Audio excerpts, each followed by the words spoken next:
Thanks so much for joining me for this Get Ready With Me featuring my Holy Grail products. If you tuned into the last video, this is the look from that video. I thought I'd show you all of those Holy Grail items in action, so let's go ahead and get started. Starting off with the Le Base Illuminatrice. This has been my go-to primer.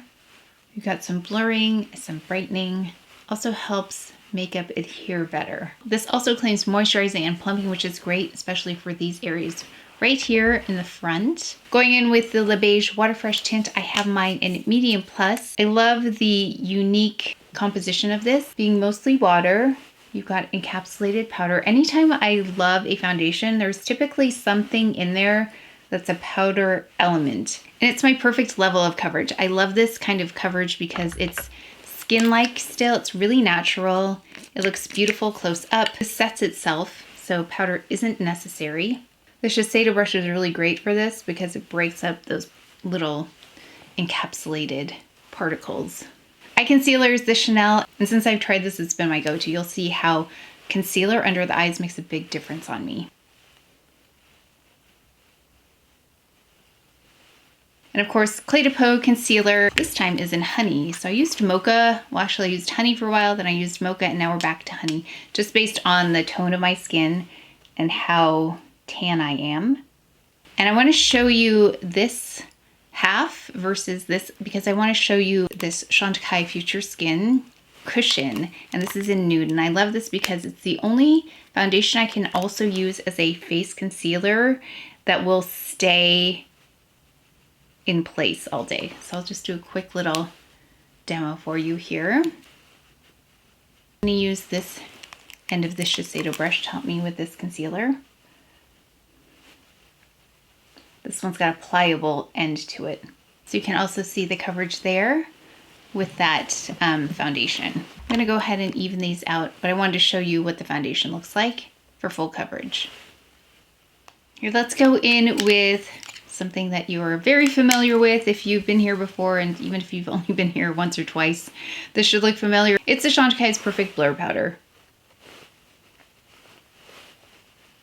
This puts a lovely filtered effect on the face, smoother appearance to the texture as well as evening out the skin tone, and it helps to diminish the appearance of those dark spots even more, so win, win, win. This is a new Holy Grail to me, this Jones Road Beauty brow product. So it used to be the Dior, but I really like the hold on this one. It's got more hold and it's a little bit more versatile. I can do the appearance of laminated brows if I want to, or I can just use it as I would a normal brow gel, but it really does a great job of holding. It really does a nice job of building that volume without adding too much material. Sometimes when brow products add volume, they also deposit a lot of product and then it looks kind of clumpy. Yeah, so if I wanted to leave them like that, I could, but I'm gonna just brush them aside a little bit at the top.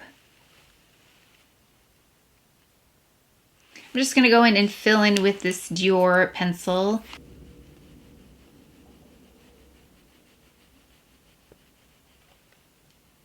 Okay, let's go ahead and do a quick eye. Now, I don't have a Holy Grail eyeshadow. If you noticed, I didn't mention it because this Clé de Peau palette, I tried it against Tissé Rivoli, which was my previous Holy Grail palette. I'm really impressed with this. So I'm not going to name this as the Holy Grail right now because I just want to make sure I meet all of the criteria I talked about, including performance over time, performance over frequent use. And that's a really important one to me because I need to make sure that every time I use this product, it's going to perform at the best level possible. And so I look for that consistency, but we're gonna put it on today just because I really enjoy it. I'm going in with this shade first. Really brightens that eye area, just opens it up. Let's add this to the crease. I've got a 15 max here.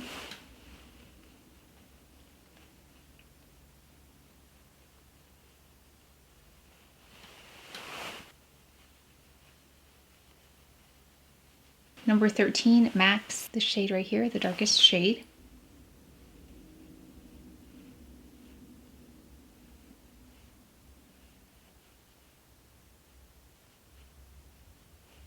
Put a little bit of this shade right next to it.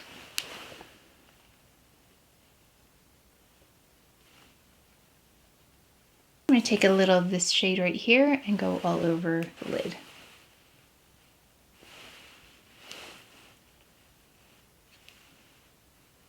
And Faux Longest Lash Mascara by Chantecaille. Length, volume, all really quickly, no clumping, no flaking.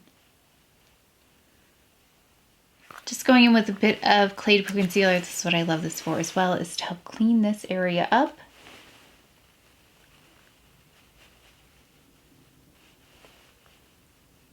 We've got Trench by Victoria Beckham, and this does a nice job of brightening right under here. We get a little redness. Does a better job of concealer for staying in place there because it can get a little bit creased right here. I have diagonal lines, so that one stays in place better. And then let's brighten with this Camouflage Stylo.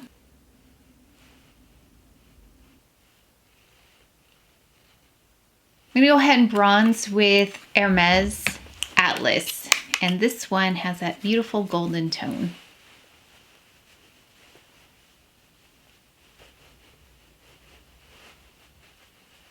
I place it really high, almost on the cheekbone itself. Next up, let's do blush. We're gonna try something I don't normally do because I wanna try and show you a few different blushes. Let's go in with this first. So this is my Valentino number 9. Just going with my Deluxe Kabuki here by Ray Morris. You can see how soft and pretty that is. You can build this up as well, but it's one of those blushes that goes with pretty much everything.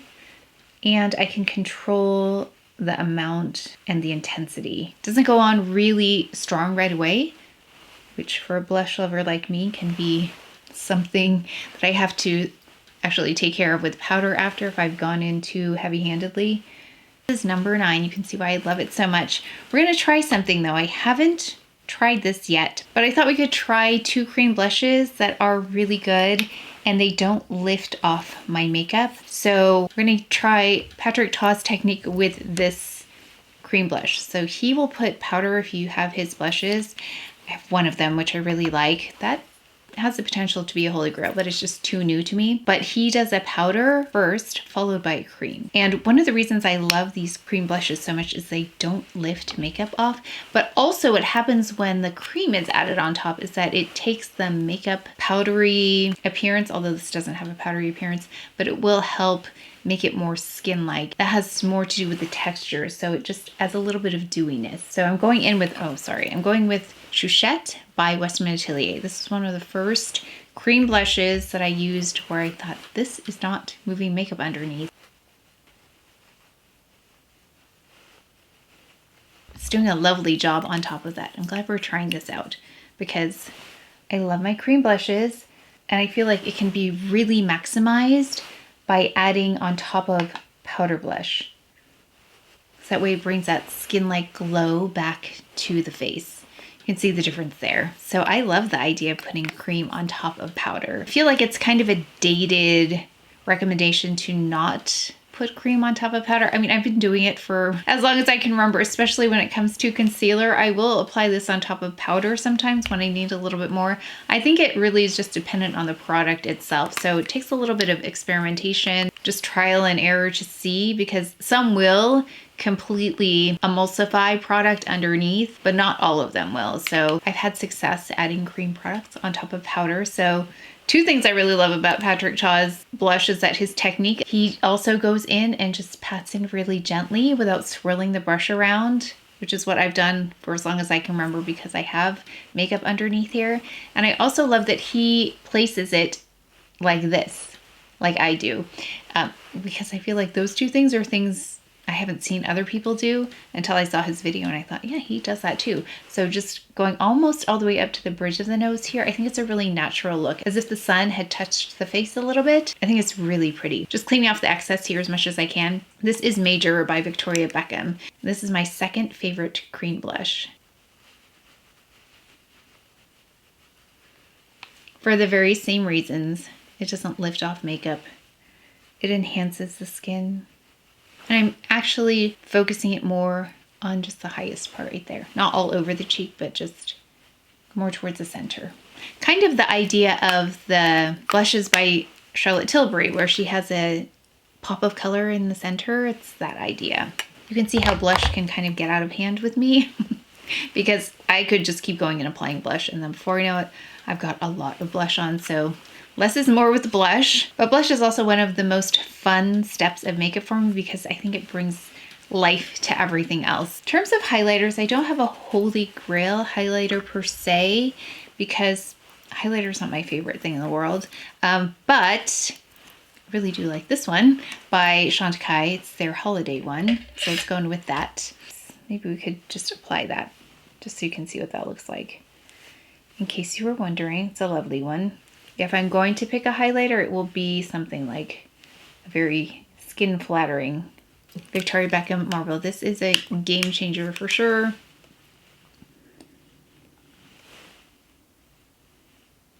If you want something natural for a contour for the nose, this especially works well on camera and if you're having photos taken.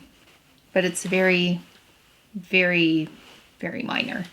Okay, let me get that Victoria Beckham so we can see that. This is what happens when I have so much makeup. I can't find what I know is actually here. It's here somewhere. Just don't see it right now, but I thought I would pull this one, which is really nice as well. This one's by Chanel, and this is in Sculpting. So I can take just a little bit and I'll do the same thing. If you are not a highlighter fan like me, you can just add a bit of glow, very subtle bit of glow, brought about by mostly just the texture of it. There's a bit of a reflective quality in here as well, and it provides a bit of moisture. So if you have a drier cheek area, something like this is pretty.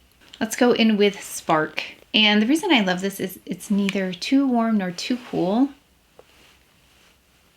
Really, it's a Your Lips But Better shade on me. And then let's go in with a little bit of this Dior Addict gloss. This is in 016, just the center. Love touching up with the Perfect Blur powder as well. So we've got a little bit of shininess right here on forehead. Take care of that really quickly. And then also above the eyebrows. Sometimes it's a little bit shiny. And then we can go in and just perfect a little bit more in the center. And that's it for the look with my Holy Grails. So I hope you can see why I love these products so much and why I'm always measuring other products against them, because I do want to find the best of the best for you. That's why this channel is called Everyday Edit.